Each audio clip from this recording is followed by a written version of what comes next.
तू इंस्टाग्राम पे क्यों नहीं है, तू व्हाट्सएप पे डीपी क्यों नहीं चेंज कर रहा है। अरे यार तेरी फोटो एडिटेड क्यों नहीं, अच्छी एडिटेड फोटो लगा ना, बढ़िया से हम लोग एक रील बनाते हैं ना, एक अच्छी फोटो खींच के डालते हैं ना। मुंह पे काला धब्बा लगा है, वो जलालत वाली जिंदगी है, इस साल रगड़ना है।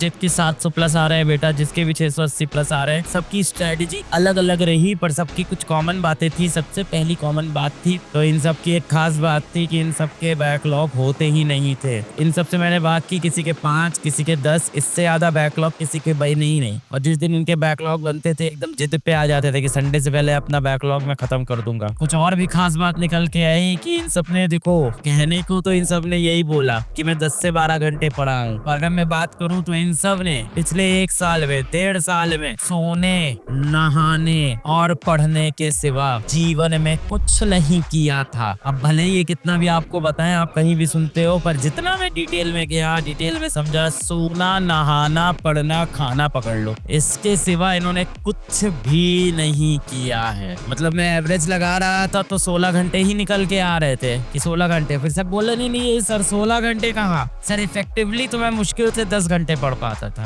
कि 10 आवर की इफेक्टिव स्टडी होती थी, पर इन्होंने इसके सिवा कुछ नहीं किया। ये सब कॉमन बात थी इन सारे बच्चों के अंदर। एक और बड़ी कॉमन बात थी इन सारे बच्चों की कि ये बहुत हार्डकोर रिवीजन करते थे। बहुत ज्यादा इंफेसिस दिया सबने रिवीजन के ऊपर कि बहुत ज्यादा रिवीजन करते थे। एक जो खास बात इन सभी टॉपर बच्चों से, इन सभी टॉपर कह लो, बात करके समझ में आई कि ये सब रिवीजन ऐसे पूरी कॉपी पलट कर नहीं करते थे। ये सारे के सारे सबकी कहानी में एक और बड़ी इंपॉर्टेंट बात जो मुझे समझ में आई वो थी ये खुद से अपने शॉर्ट नोट्स बनाते थे। ये सारे बच्चे खुद से अपने शॉर्ट नोट्स बना रहे थे, तो ये भी बड़ा इंपॉर्टेंट काम था कि शॉर्ट नोट्स बनाया कि नहीं आपने। और ये रिवीजन अपना शॉर्ट नोट्स से सबसे ज्यादा करते थे। यही सबसे बड़ी प्रॉब्लम, इसलिए आप रिवाइज नहीं कर पाते, क्योंकि आप रिवाइज करते हो पूरा चैप्टर पढ़ने लगते हो। इन लोग हमेशा हर चैप्टर के बाद, after every chapter, after syllabus कोई नहीं बना रहा था।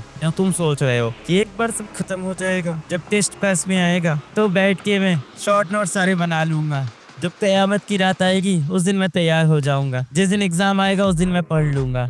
ऐसे नहीं हो पाता भाई। सभी बच्चों ने शॉर्ट नोट्स बनाए हैं और कुछ ने हर चैप्टर के बाद शॉर्ट नोट्स बनाए हैं। अगर तुम शॉर्ट नोट्स नहीं बना रहे हो, इस लिस्ट में तुम्हारा नाम हो ही नहीं सकता, क्योंकि ये एवरेज, लॉ ऑफ एवरेज कह रहा है। जितने भी बच्चों से मैं इंटरेक्ट किया हूँ, डिटेल में मैंने बातें की है इस बार, और ये सारे वो बच्चों से इस बार मैंने बातें की है जो किसी भी तरह से, किसी भी रूप में, किसी भी प्रकार में कहीं पे भी और नहीं पढ़ रहे थे। जैसे आप लोगों से बहुत से लोग मैंने YouTube पे देखा, कमेंट करते हैं कि किसी ऑफलाइन कोचिंग भी जाते थे साथ में फिजिकल। नहीं, ये सारे बच्चे प्योरली बैच से पढ़ रहे थे। इन सब की कहानी के अंदर ये चीज कॉमन थी कि सबके सब शॉर्ट नोट्स बनाते थे। कोई हर लेक्चर के बाद शॉर्ट नोट्स बना रहा है, कोई हर चैप्टर के बाद, कोई एक पेज के अंदर लिखता है, मतलब ऐसे सीधा सीधा लिखता है, कोई एक पेज में 3 कॉलम बना लेता है, कोई बॉक्सेस बना लेता है, कोई फॉर्मूला शीट बनाता है। ये अलग अलग था सबका, पर बना सबके सब रहे थे। सब सारे टेस्ट देते थे, ये भी बड़ी कॉमन बात थी। ऑल टेस्ट देते थे, कॉमन बात थी। और बड़ी शॉकिंग बात बताएं कि टेस्ट के अंदर इन बच्चों को कई बार 450 नंबर भी आए हैं। कई टेस्ट के अंदर इनके खुद के 450 आ जा रहे थे,